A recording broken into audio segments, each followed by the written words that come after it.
can't cheat the process. You gotta do what the fuck you gotta do in order to get where you're trying to get. Take all the necessary precautions to make sure that your business is yours. I just want to be able to establish generational history. It just comes more naturally when it really is your lane. You'll never be where you want to be if you're working for somebody else's dream. Wake up every day with an intention and be happy on purpose. I'm the one. I'm the GOAT. I got me this far. It was me. Keep going. Just keep going. Because I'm going to keep going. Don't worry about what nobody else doing because everything ain't always what it seems.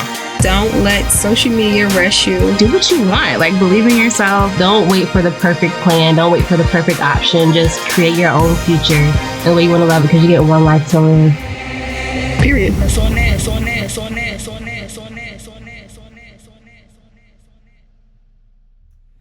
Alrighty, welcome back to just another motivational podcast. If this is your first time tuning in, I'm your co-host Amber. And I'm Bria. And today we are here with the owner of High Maintenance, my girl Portia. Hi dear. Hi, hello.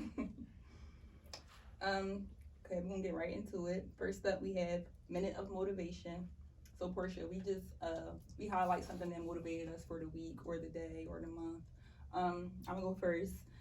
So this past weekend, my friend, she had an event that basically celebrated I guess it was like 8 designers, right? 9 designers. They were able to design their own Nike sneaker, and she was one of the ones that got chosen. Yeah, I seen that. Congratulations. That was super dope. Yeah, it was super dope. That motivated me a lot because it's like you can really do anything you put your mind to. Nike, that's a major brand, of the world. So yeah, that was super motivating. I'm super proud of her. So yeah, that's my minute of motivation.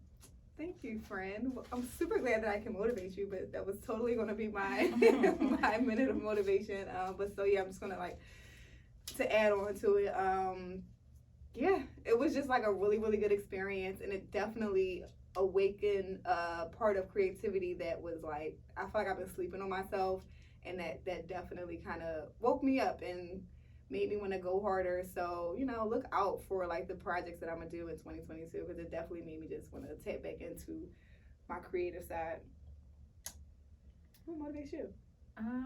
Let's see. I have a couple of girlfriends, and they all have kids.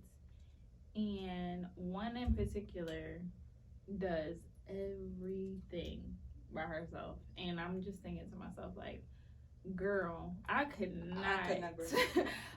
Even with my little baby son, he's the sweetest, but to deal with him 100% of the time alone, I couldn't do it. So she's definitely my motivation. Every time I talk to her, it's a breath of fresh air, because I'm like, girl, I don't know how you do it. And she's been doing it for a while now.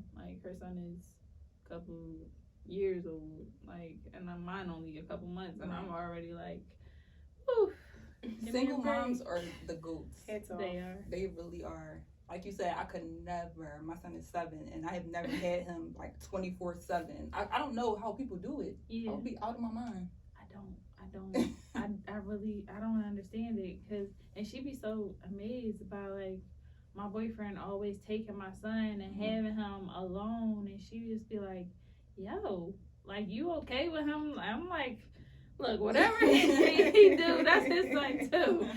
But yeah, it's just wild to see it, because I feel like I appreciate it more now that I see it, becoming a mother myself. And how hard it is. Yes. Yep. Okay, ladies, for our great debate today, from a lover, would you rather loyalty or respect? That's really hard, because I need both. But respect. Red pill, blue pill. If you had to choose. Respect. Because if you respect me, the loyalty is going to fall afterwards, I feel like. I can't be disrespected. Up for debate. Because I feel like someone can respect you but not be loyal to you. And we're talking, a romantic relationship, by loyal we mean faithful and unfaithful. So yeah, but I think he can respect you and he's still gonna cheat. Yeah, but if you respect me, I'm not gonna find out. So I don't know if you're loyal or not. Long as I just can't. I can't deal with blatant disrespect. That's just you really don't care. You just don't care. Yeah. I am going to agree though. Yeah, I'll take the respect over loyalty. Like, I'm definitely taking the respect over the loyalty. I feel like you can't have one without the other. Yeah. Like, honestly, they go hand in hand. Like, but it also depends on, like you said, what you define loyalty as. Because if you're just going by being faithful and unfaithful, then obviously you want your nigga to be faithful. But if you're going off of, you know, you respect. I'm respecting you when you're around, when you're not around, to other people. Other people don't feel comfortable disrespecting you around me. Like, that's something that you have to have in a relationship. I agree. So, yeah, I need both, like you said. I need both. Right. Okay, we're going to get into our just another motivational conversation. Portia, can you tell our listeners who you are and what you do? Okay, my name is Portia. Who am I? Jesus Christ. Baby A mom. But let's see. I'm from Philly, born and raised West Philly. And I most recently started my own line of luxury pre-rolls. And I created this just like going out on a limb because I'm a casual smoker, I guess you could say. Like, I'm not a stoner chick or nothing like that. I'm not a hippie, but like, I like to enjoy marijuana just like the next female. But there were some things about marijuana consumption that I wasn't happy with, so that's why I came up with, you know, high maintenance. And high maintenance is exactly what it is. High maintenance. I love that name. I love the name. I love like the whole concept. You definitely branded it to be like a luxury thing. Like, I don't feel either, but I'm like, I want to tap in because it's just like you make it so girly and like, yeah, definitely love that. That was the vibe that I was going for. Like, not necessarily knocking stoner chicks because I love them, especially when I go out. But I just wanted the girls that are a little bit more reserved about, you know, marijuana consumption to be able to indulge and be able to do it in a stylish, you know, cute, classy way. Right. Not just like, because one thing I can't stand is to see a girl rolling a blunt. Yeah. No shade. As you were saying that, I'm just like, just imagine. But yes, that pretty girl just like rolling up. I don't. Now, the pretty girl aesthetic rolling a blunt is like, you can fantasize about it. It's cute for the time being, but to see every time I see you out, you rolling a blunt. Especially I'm not like, out and about. I don't like. No thanks. You can do it at home with your man, but not out. No. And it was also for another thing. I love concerts, so. Me too. Every time I go to a concert and I smell weed, I'm like, oh my God. Who got that? And I just wanted to be discreet. You know, somebody see this in your pocketbook, they're not going to think nothing of it. It's lip gloss. It's whatever. You know what I mean? And you can go in there and indulge. It's like, you're bringing it in yourself. You know what you brought in. You're not getting it from somebody that you just met off the street or what have you. And you just enjoying yourself. And like I said, I wanted to make it cute and girly and fun and just feminine. Because I feel like the stigma around marijuana use, what I learned while I'm studying it and also from, you know, personal experiences, like, ew, like, you smoke? Why would you do that? And I'm just like, it's really not that deep. And I would rather see a girl out, like, smoking, like, high than see her, like, sloppy junk. No thanks. Back to the stigma of smoking. So, like, did you get any backlash when you started your business from, you know, family or anybody? I got a little bit of backlash from my mom in particular, but I did have to bring her back to earth because first of all, mother, one of my aunts smoked, and one day I was like riding down the street and I just pulled on her block and I know my aunt doesn't smoke cigarettes, but I seen her on the porch, like in the pitch black, in the dark, and I seen like an orange light in her mouth, and I'm like, Aunt, what are you doing? And I called my cousin who's in the house. I'm like, yo, go to the porch and like inhale and see what she's doing. And she was down there smoking. And she has smoked for years and no one knew because she just kept it to herself because it was that much of a taboo. You know what I mean? So it was like, no, Mom, like, I'm making this for your sister. She can do this out in the open and nobody's gonna think twice about it. Yeah, like, I wanted it to be, accepted. Whereas, because I feel like I have a lot of guy cousins and guy friends that are like, oh, she smoked, like, what's going on here? And then I have friends that are not from Philadelphia, that are from other places, particularly in the West Coast, and they're like, hell yeah, she smoked, like, that's the thing to do. So I just wanted to be less of a stigma here on the East Coast, particularly in our city. And with everything becoming, legalized and what have you, I just want people to be able to indulge, engage, and have fun with it and not have to think about, whatever past experience they had from the taboo and it being frowned upon. I love that. Like, I don't know, like, what made you, like, do this? Besides the fact that you didn't want it to be frowned upon, like, how did you come up with it?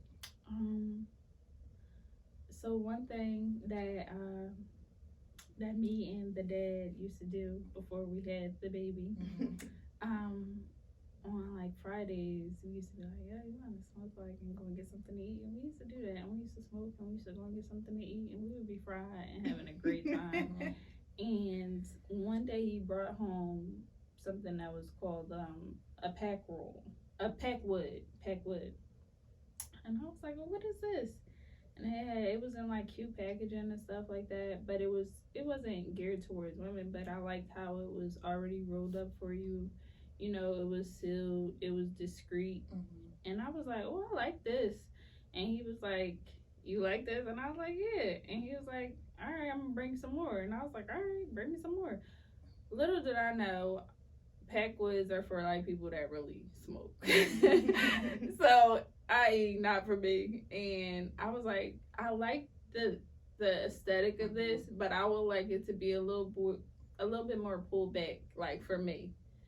And then I was like looking online for something to go back to school for because I wanted to get a master's degree in something because my job is paying for it. So I'm like, let me take the free education.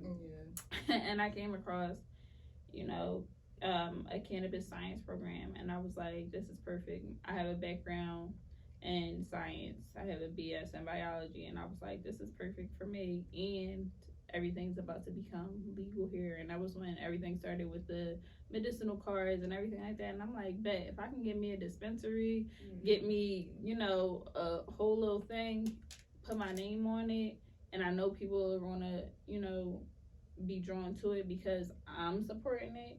I was like, let me get on top of this. And as I researched and I began to see different things, I noticed that it's always gonna be male dominated.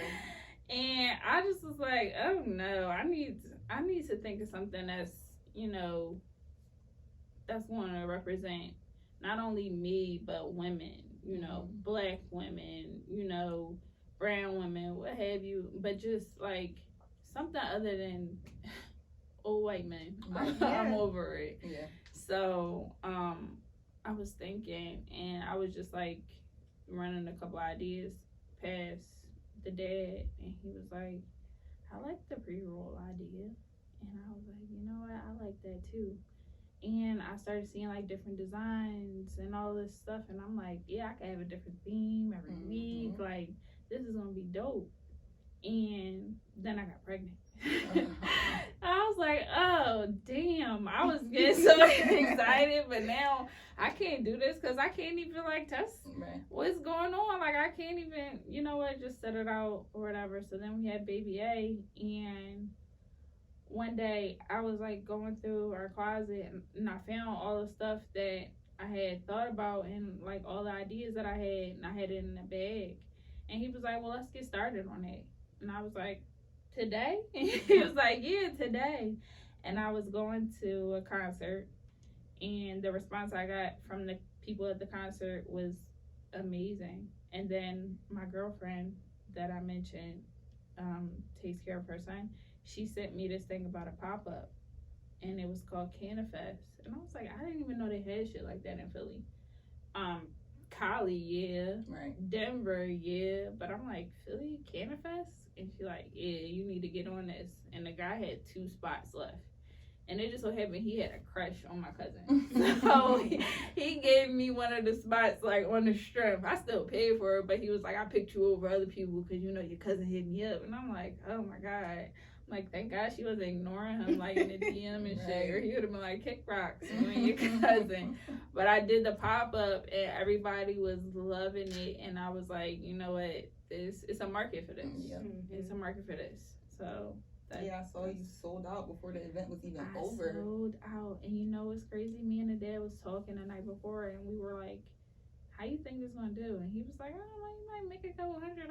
Like, totally blew it out of the water. It was a lot more than he expected. And then he was like, oh shit. He was like, we need to do this more often. So I will be doing another pop-up January 4th. Make sure you guys are there. I'm going to be posting the details on my page. It's going to be at the Social Parlor. And it's supposed to be really, really fun. I can't wait. I'm excited. Nice. How important for you is it? How important is it for you to have a supportive partner? Because it sounds like he plays quite a big role. It is extremely important to have a supportive partner. Like, I feel like in past relationships, it wasn't not supportive, but I feel like I was more so supporting my partner. It wasn't a mutual thing.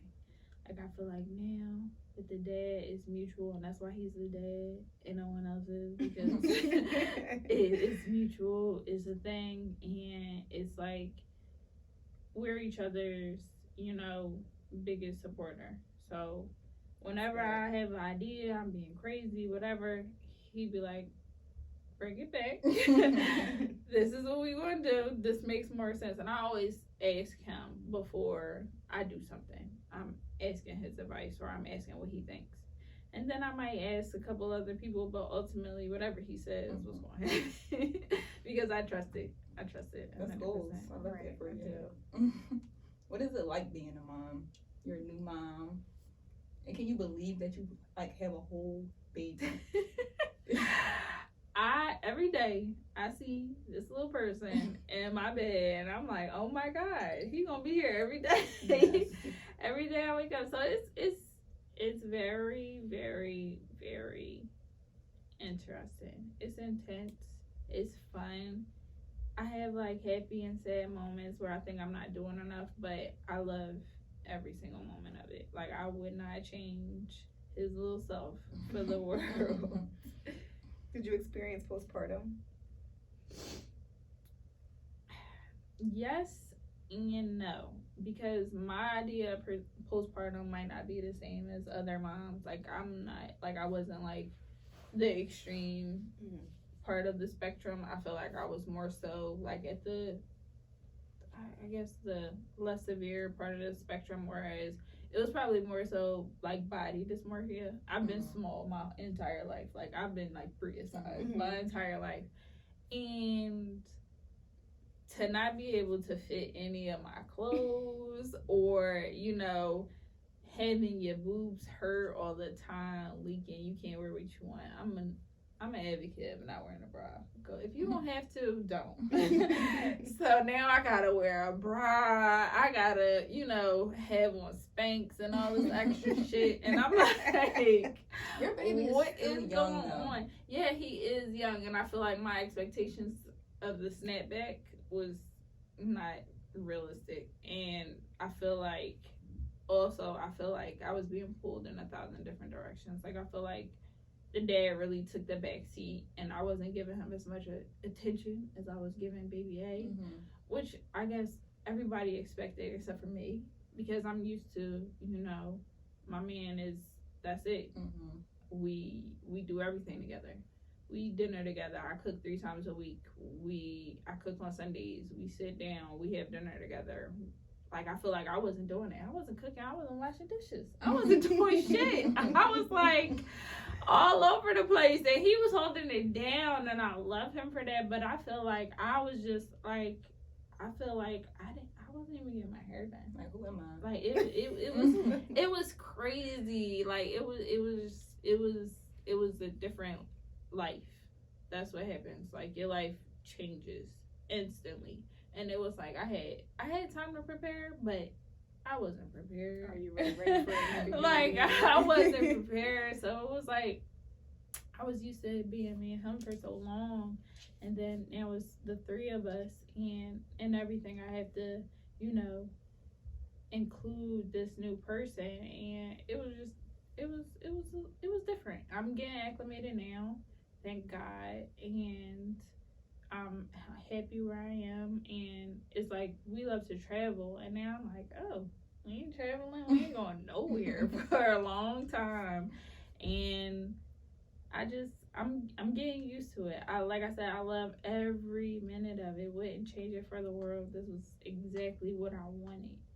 But I am, getting adjusted. So that's the biggest part. That's the hardest part also. But postpartum, no. I mean, I wasn't depressed. I was more so like, girl, get it together. But I wasn't like feeling like down or bad about myself. I was just like, you need to tighten up a little bit, because you letting your household fall by the wayside. You can't do that. Like, I understand you're a mom, but you got to take care of all of it. So I feel like I handled it as well as anybody can handle it, especially like with having the support from my partner and my family.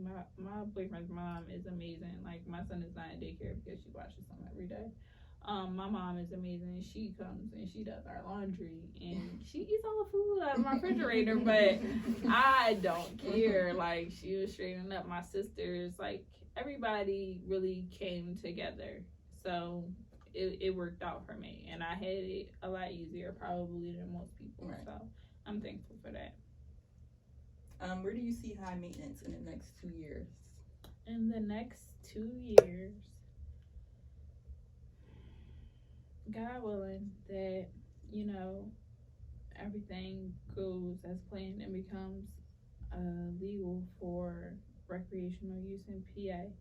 But in the event that it doesn't, like I said, I've been to the West Coast, and I'm thinking of, just having like, not even a bar, but like more so of like a social space where high maintenance would be available, and there'd be libations, and everything is super girly. Like, you have the grass wall, the LED lights, the whole experience that's just like feminine and refreshing and fun. And this is somewhere that you can come, and it's going to be a dispensary, but it's also going to be somewhere where you can just come and hang out, even if you don't smoke. There's gonna be merch. You can get merch, or you can drink, and you can come and socialize. Like, that's something that I want, especially for it to be safe, because I feel like everybody has that creepy weed, man. No thanks.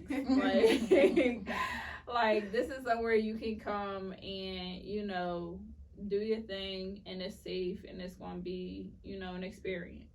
I really like places that are aesthetically pleasing, so I would like high maintenance to be aesthetically pleasing, as well as a safe haven for women, because that's what I'm all about. I love that. That would be amazing. It sounds like a vibe for sure. Yes, definitely. Sure. Definitely. All right, so I wanted to talk about dating men with kids.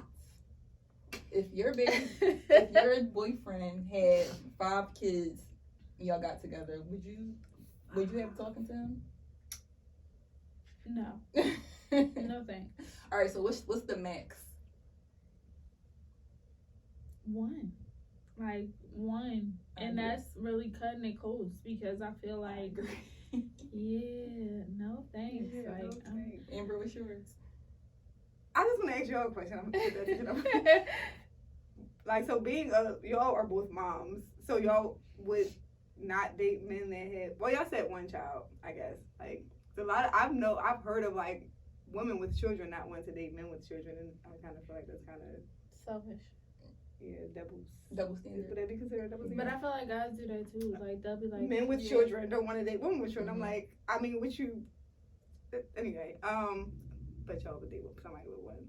Honestly, my real answer is I would prefer someone with no children, honestly. But at my age, that's kind of like you have to be a unicorn.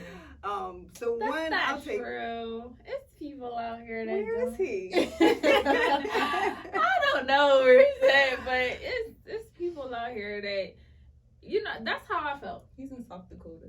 For sure, South Dakota. For sure. He's probably like 21, not my age. I mean, even if you are gonna date a guy with a kid, I feel like the kid should be older. Yeah, definitely older. At least 5. Can't do a newborn. One, things are still a little too new with you and the BM. I'm not doing that. I'm not going near that. And then when they're older, like you already have your rhythm. Oh, I get my kids on these days. I probably have a schedule, so it's like you can plan around that. I can do that. One, I'm gonna have to agree with the one though. Yeah. I don't know how people be dating guys with 4 kids, 4 baby moms. Like, are you okay? Yeah. No, they not. No one in that situation is okay. No, seriously, that's scary. That's too much. It's too much going on. And first, when do you have time for me? That's number one. But I feel like when you say shit like that, people pull the, oh, well, look at India and Dirk card. Like, what the fuck? What? And India is nuts. Dirk got 5 kids, 6 kids, something like that. Yeah, 6 kids. You got 6 kids. Are they like little children?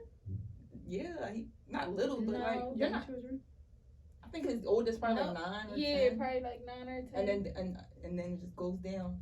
I'm not knocking it because you love who you love, but I'm saying me personally, I don't know. I feel like people might make exceptions forever. Yeah, it's different for Dirk. Yeah, if he was a regular guy, nope. Cause why? And he had most of those kids before he was even big. That's what I was gonna say. I don't know him and India's like, were they dating before he was Lil Durk? Like before he was popping? No. Oh, okay. No. Okay. Yeah, that makes it different. Yeah. I thought she was like holding him down. No. Oh yeah, child. No. She knew what she was doing. She said 9 kids. Okay. Yeah. Give me the million. Right.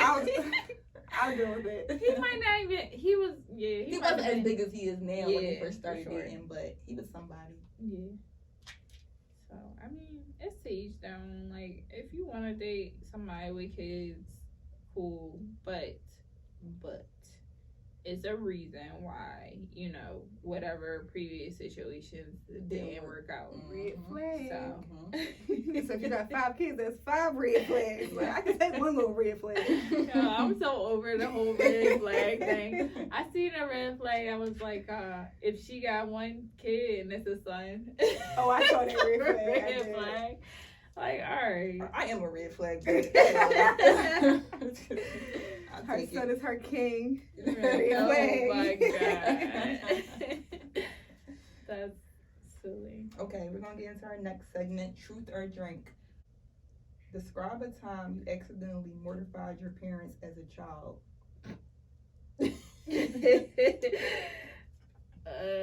Oh my gosh. My mom tells this story all the time. She's so annoying.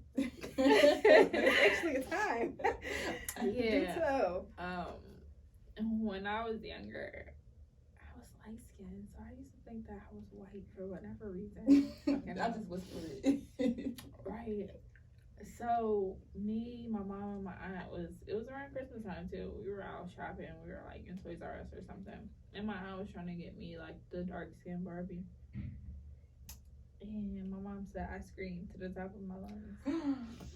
And I used to call my mom mother because I used to watch Land Before Time a lot. And he called his mom mother and that. So my mom said, I was like, mother. Auntie Therese is trying to get me a black baby doll. And my mom said I said it really, really loud. Like, and the whole Toys R Us heard me. Like, and it was like, And my mom said she just covered my mouth really fast and like gripped me up and like carried me out of Toys R Us. Like, and I was just like, yeah. Why was she trying to give me the dark skin Barbie though? At least give me like the medium color one. Like, you don't want to give me the black ass. Yeah, that's one. colorism. We're not to say that. I was little though. I didn't know no better. I don't think they made the medium color ones back then when we was kids. They did. Her name was Teresa. I'm crying. Why would they name that baby Teresa? That's why we don't want it. It ain't got nothing to do with the complexion. I'm not calling on my dial, Teresa. Christy was the brown skin, Teresa was the medium, and then Barbie white ass. I didn't want Barbie, but I wanted the medium one. Yeah. But I was just like, all right, whatever. Where you go next? I'm crying. All right, I'll do a good one. What's something you're proud of that not many people know about? That not many people know of.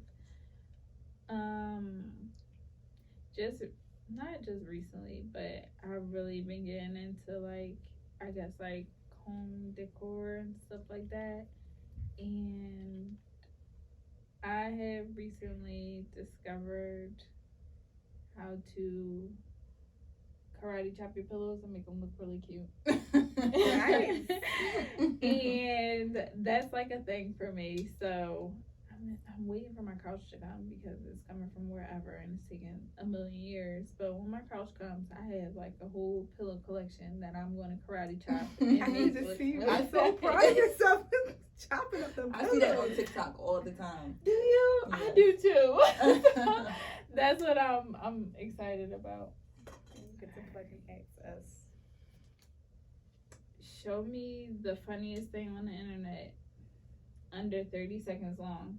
If I laugh, I drink.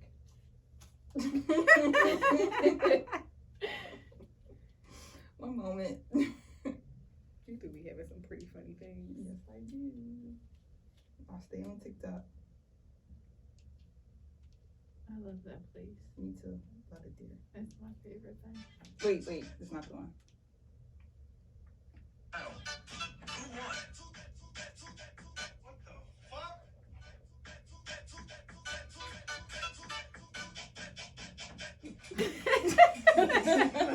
That's not right.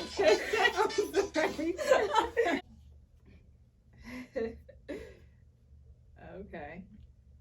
What's the most terrible thing you've ever done for money? Whoa. You always get the bad ones. I'm like, I asked you a really nice question. Chop the pillows. Okay. I mean, I don't do like really, really terrible things, but I did something yesterday actually that I feel kind of bad about. I went to my best friend's dance show, and on the way out, child, I saw $75 on the floor. And I mean, I gave it a few seconds. I did. But I picked it up, and I did not bother asking anyone around did they drop any money. That was mine. So I guess I stole. You didn't steal. They lost it. You found it. Finders keepers. That's how that goes. Well, then I don't do nothing bad. I feel like you don't do anything bad. Like, you're so sweet. Like, I feel like at the angel over here and the devil over here. Yeah. You keep laughing and you got that little evil laugh. I'm a devil? A little bit. A little bit. That's what they say about light-skinned women, though. Oh, yeah, is that true? You tell You me. said you was the red flag. You light skin too, so you tell me. I've accepted the fact that I am not light-skinned. You give me retired light skin vibes. I feel like once upon a time you used to act light skin, but you know, I guess you. What, because I had a mom? Because of my mom? You grew up, maybe. Goodness. I don't know. I don't know what that means. Anyway. Retired light skin vibes. I don't want to get that vibe. I'm I'm sorry. I don't want to. You know, I take it back because you just called me an angel, so you don't get that vibe. Oh my goodness. And I'm the devil. Question. And I'm the devil. Probably because I see a lot of myself. No, I'm not going there. See, because you're contradicting yourself. Are you light skin or no? I used to be. Yeah, she said retired. Yeah, I can read people. I'm 30 now. I gotta chill. Are you? Mm-hmm. Child. But never had known. I thought you were about 12. I thought you were like really young. Really? I look young. You can pass like 24. 24. I'm gonna say that the next time I go. Definitely don't tell these. I mean, if you want to tell these people you're 30, I'm okay with being 30. Go for it. But if anybody asks, I'm 25. I'm 22. 22. I gotta keep up with these ages. But anyway, to reel it back in, could you leave our listeners with a gem? Drop a gem.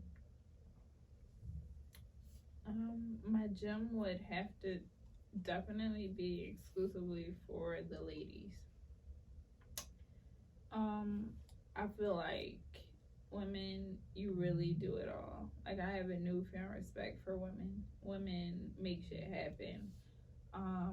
Women are usually the backbones of their family, like the matriarchs.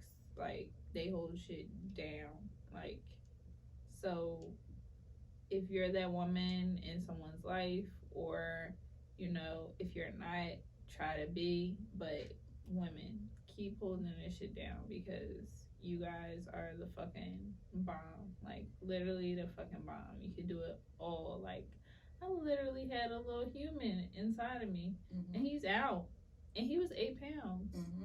8 pounds. My son was 7'14". Like, that is deep. And he came out, and he was just like happy, and was like, whatever, I'm here. But like, women, you are killing that shit. Like, no matter what you're doing, you grinding, you doing whatever you doing, waxing, lashing, going to a 9 to 5, doing your podcast, you know, making your webpage, designing clothes, whatever it is, selling pre-rolls. Like, just make that shit happen. Make sure you're authentic. Make sure it's you, and just hold that shit down, because we're amazing. Period. Poo. Portia, can you tell our listeners where to find you in your business? Where to find me? On Instagram at Portia Noel, or at High Maintenance 818. That's my little baby son's birthday. So yeah, find me on there. DM me. Don't call me on there though. That's weird. When people do that, like, now I'm just getting a call on Instagram. Like, no thanks, I'm not going to answer it. But hit me up on there. Like I said, I'm gonna be doing a pop-up. I want everyone to come out. It's gonna be so much fun. January 4th. But prior to that, you know, I'm dropping every Friday. Friday is my day, so look for me on Fridays. I'm gonna have the stuff that you like. Not the drug dealer. Who's the drug dealer? I am a street advocate. You are a boss lady. Okay, you can follow us at Just Another Motivational Podcast, Instagram, YouTube. Listen to us on all the major platforms. Tell a friend to tell a friend. Repost, subscribe, rate, review. All that, all the good stuff. And we're out. Bye.